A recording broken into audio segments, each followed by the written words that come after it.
Hello friends, welcome back Spain news channel நண்பர்களே. தமிழக திரையுலகில் இப்போ பயங்கரமான ஒரு சம்பவமானது நடந்திருக்கு. அந்த சம்பவம் தான் இப்போ சமூக வலைத்தளங்களில் வெளியாகி வைரலாக பரவிட்டுருக்கு. ஸோ அந்த சம்பவம் என்ன அப்படின்னு பார்த்தீங்கன்னா, ராஜன் அவர்கள் பார்த்தீங்கன்னு வச்சுக்கோங்களேன், இப்போ உயிரிழந்திருக்கிறாங்க. அவர் அவராக இயற்கை ஏதுலங்க, அவர் தற்கொலை செய்து கொண்டிருக்கிறாங்க. அவங்க தற்கொலை செய்து கொண்ட சம்பவம் தற்போது திரையுலகில் பெரிய அதிர்ச்சியை ஏற்படுத்தியிருக்கு. அவர் அடையாறு ஆற்றுல குதித்து விபரீத முடிவு எடுத்திருக்கிறாரு. அந்த விபரீத முடிவுனால இப்போ திரையுலகமே கண்ணீரில் மூழ்கி இருக்கு. ஸோ இதை பற்றிய அந்த ஒரு ஹாட் நியூஸை தான் இந்த வீடியோவில் இப்போ நாம் பார்க்க போகிறோம். தமிழ் திரைப்பட தயாரிப்பாளரும் திரையுலக நிகழ்வுகளில் தனது அதிரடியான பேச்சுக்களால் எப்போதும் செய்திகளில் இடம் பிடிப்பவருமான ராஜன் தற்கொலை செய்து கொண்ட சம்பவம் இப்போ பெரும் அதிர்ச்சியை ஏற்படுத்தி சமூக வலைத்தளங்களில் வைரலாயிட்டிருக்கு. தற்கொலை செய்து கொண்ட ராஜனுக்கு வயது 85 இருக்கோ. தமிழ் திரைப்பட தயாரிப்பாளர் ராஜன் அடையாறு ஆற்றுல குதித்து தற்கொலை செய்து கொண்டுள்ளார். தீயணைப்பு துறையினர் உடலை மீட்டு மருத்துவமனைக்கு அனுப்பி வைத்துள்ளனர். தயாரிப்பாளர் ராஜன் மரணம் குறித்து போலீசார் இப்போ விசாரணை மேற்கொண்டு வராங்க. தமிழ் திரையுலகில் பிரபல தயாரிப்பாளரான ராஜன் தமிழ் திரையுலகத்தின் பல்வேறு பிரச்சனைகள் குறித்து அடிக்கடி யூடியூப் தொலைக்காட்சியில் பேட்டியளித்து வந்தவர். ராஜன் தற்கொலை திரைத்துறையினர் மத்தியில் இப்போ பெரும் அதிர்ச்சியையும் சோகத்தையும் ஏற்படுத்தியிருக்கு. தமிழ் சினிமாவில் 1980களில் இருந்து தீவிரமாக இயங்கி வந்தவர் ராஜன். சுரேஷ் நடித்த பிரம்மாச்சாரிகள் 1983 திரைப்படத்தின் மூலம் தயாரிப்பாளராக தனது திரைப்பயணத்தை தொடங்கினார். இவர் கணேசினி ஆர்ட்ஸ் மூலம் பல திரைப்படங்களை தயாரித்த இவர் அப்பாஸ் குணால் நடித்த உணர்ச்சிகள் உள்ளிட்ட படங்களை இயக்கியும் உள்ளார். கடந்த 2000ஆம் ஆண்டில் சென்னை திரைப்பட விநியோகஸ்தர்கள் சங்கத்தின் தலைவராக பொறுப்பு வகித்து சினிமா வர்க்கத்தில் முக்கிய பங்காற்றினார். இவருடைய மகன் பிரபாகந்தும் தமிழ் சினிமாவில் நடிகராக அறிமுகமானவர் என்பது குறிப்பிடத்தக்கது. பொதுவாக சினிமா ஆடியோ வெளியீட்டு விழாக்கள் மற்றும் பொது நிகழ்ச்சிகளில் தமிழ் சினிமா சந்திக்கக்கூடிய சவால்கள், தயாரிப்பாளர்களுடைய நஷ்டங்கள், நடிகர்களுடைய அதிகப்படியான சம்பள முறைகேடுகள் குறித்து எந்தவித ஒளிவு மறைவும் இன்றி மேடைகளில் அதிரடியாகவும் நேர்மையாகவும் பேசி எப்போதுமே செய்திகளை இடம் பிடித்து வந்தவர் ராஜன்.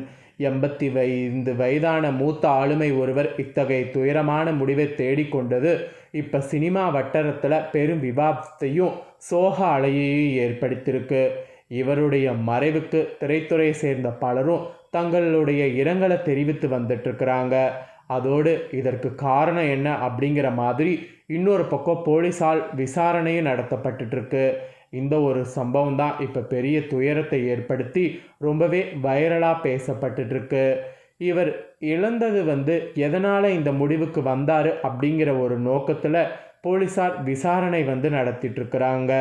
சென்னை அடையாறு ஆற்றுல குதித்து தற்கொலை செய்து கொண்ட இந்த அதிர்வலைகளில் இன்னும் நிறைய பேர் பார்த்திங்கன்னு வச்சுக்கோங்களேன், வெளிவராமல் இதிலே ஸ்டக்காகி நின்றுட்டுருக்கிறாங்க. ராஜனுடைய மகன் பிரபு எல்கேஜி படத்தின் மூலம் இயக்குனராக கவனம் பெற்றவர். முன்னதாக பிரபுகாந்த் என்ற பெயரில் நடிகராகவும் நடித்துள்ளார். பிரபு சினிமா பின்னணி கொண்ட குடும்பத்திலிருந்து வந்தாலும் தனது சொந்த உழைப்பாலும் திறமையாலும் தமிழ் சினிமாவில் இயக்குனராக முத்திரை பதித்தவர் என்பது குறிப்பிடத்தக்கது. தயாரிப்பாளர் ராஜன் தனது மகன் பிரகாந்தை 2000ஆம் ஆண்டு தமிழ் சினிமாவில் ஒரு நடிகராக அறிமுகப்படுத்தினார். அவள் பாவம் 2000 வந்த அந்த திரைப்படத்தில் கதாநாயகன் நடித்தார் பிரபுகாந்த். மேலும் பிரபுதேவா நடித்த டபுள்ஸ் திரைப்படத்தில் வில்லனாகவும் நடித்துள்ளார். தொடர்ந்து நினைக்காத நாளில்லை உள்ளிட்ட படங்கள்லையும் பணியாற்றியுள்ளார். தனது தந்தை ராஜன் இயக்கிய உணர்ச்சிகள் உள்ளிட்ட படங்களில் உதவி இயக்குனராகவும் திரைத்துறை சார்ந்த மற்ற பணிகளில் ஈடுபட்டு சினிமா தயாரிப்பின் நுணுக்கங்களை கற்றுக்கொண்டார். பின்னர் முன்னணி இயக்குநர்களோடு உதவி இயக்குனராகவும் பணிபுரிந்தார். நடிப்பை தொடர்ந்து பாலாஜி நடிப்பில் வெளியாகி பெரும் வெற்றி பெற்ற எல்கேஜி திரைப்படத்தின் மூலம் பிரபு என்ற பெயரில் இயக்குனராகவும் அறிமுகமானார்.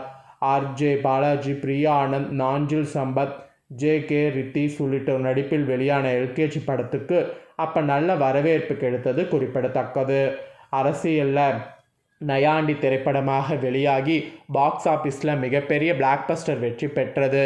அறிமுக இயக்குனராக இருந்தாலும் சமகால அரசியலை மிக நுணுக்கமாகவும் நகைச்சுவையாகவும் கையாண்டு ஒட்டுமொத்த திரையுலகின் பாராட்டுகளையும் பெற்றிருந்தார் KR பிரபு.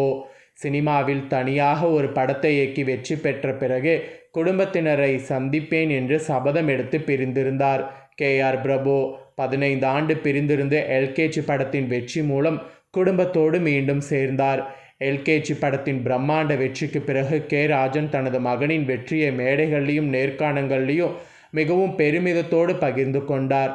தந்தை மகன் இருவருக்குள்ளும் இருந்த திரைத்துறை ரீதியான பிணைப்பும் குடும்பத்தின் மீதான அவர்களுடைய அர்ப்பணிப்பும் அப்போது ஊடகங்களில் பரவலாக பேசப்பட்டது.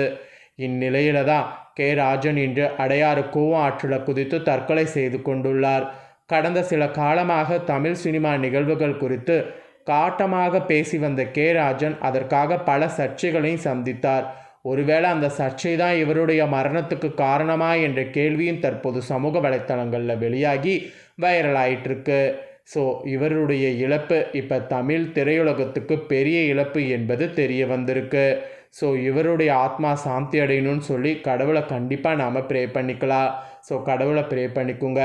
சமீபத்தில் திரை இதில் நிறைய பார்த்திங்கன்னு வச்சுக்கோங்களேன் செய்திகள் வந்துக்கிட்டே இருக்குது. போன வாரம் கூட பார்த்திங்கன்னு வச்சுக்கோங்களேன் நடிகர் ஜீவாவுடைய அப்பா அவர்கள் கூட ஆக்சிடெண்ட்டில் இறந்துருந்தாங்க.